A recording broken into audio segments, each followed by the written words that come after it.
Hallelujah hallelujah. चलिए आगे देखते हैं।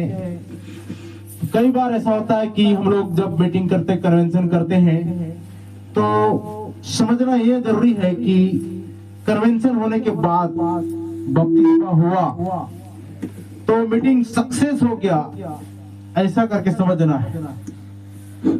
जिन्होंने वचन सुना उन्होंने बपतिस्मा लिया। प्रेरितों के काम 2 अध्याय उसका 41 पद में लिखा हुआ है।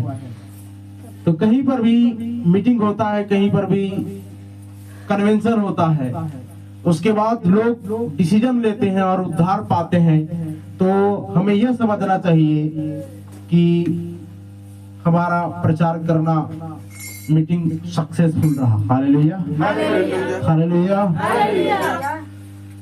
तो ये तो सारी बातें हैं, लेकिन याद कीजिए कि जिस टाइम में हम लोग जी रहे हैं उस टाइम को जानना बहुत ही जरूरी है। जिस टाइम में हम जी रहे हैं उस टाइम को बहुत ही जानना जरूरी है, जानना बहुत ही जरूरी है। क्यों? पिछले दिनों में क्या क्या हुआ, घटना घटी, और आगे फ्यूचर में क्या क्या होगा, ये सारी बातें हैं। लेकिन याद रखिए कि प्रभु ने अंधों को चलाया, लंगड़ों को चलाया, ये पास्ट है। और आंधी तूफान को शांत कर दिया, ये सारी बातों को हम लोग समझते हैं, जानते हैं। लेकिन ये पास्ट बातें हैं, पास्ट की बातें हैं, ये भूतकाल में बीती बातें हैं, और फ्यूचर काल में हम जानते हैं कि क्या होने वाला है। लेकिन अक्सर वर्तमान में प्रभु क्या कर रहा है, कौन से काम को कर रहा है, उसे जानना बहुत ही जरूरी है। हालेलुया। तो समझ में आ रहा है, बहुत सारे लोग आज नहीं जान पाते। बहुत से लोग उन्हीं चिन्ह चंगाई चमत्कारों के बारे में आज भी लटके पड़े हुए हैं। प्रभु आज भी करता है, नहीं करता है वाली ऐसी बात नहीं है, लेकिन उसी में लटक के रह जाना ठीक नहीं है। हालेलुया। तो चलिए हम अपने मूल विषय में वापस आते हैं और इसको हम थोड़ा सा देखते हैं। ठीक है, अपने विषय में आते हैं जो कहे भेद बड़ा बाबेल, अर्थात भेद बड़ा बाबुल या भेद बड़ा बेबीलोन। ये पहले क्या था? क्या था जी?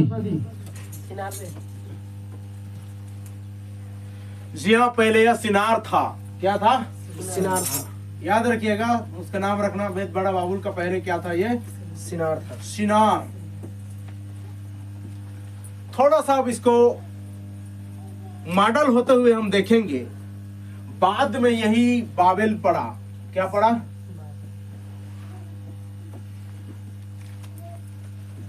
ठीक है, देखो यही जो चीज है, ये धीरे धीरे कैसा बढ़ता चला जा रहा है, इसको और आपको और मुझको देखना है।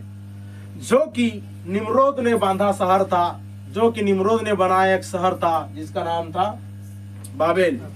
ठीक है, और यही बाबेल प्रकाशित वाक्य में क्या कहलाया जाता है?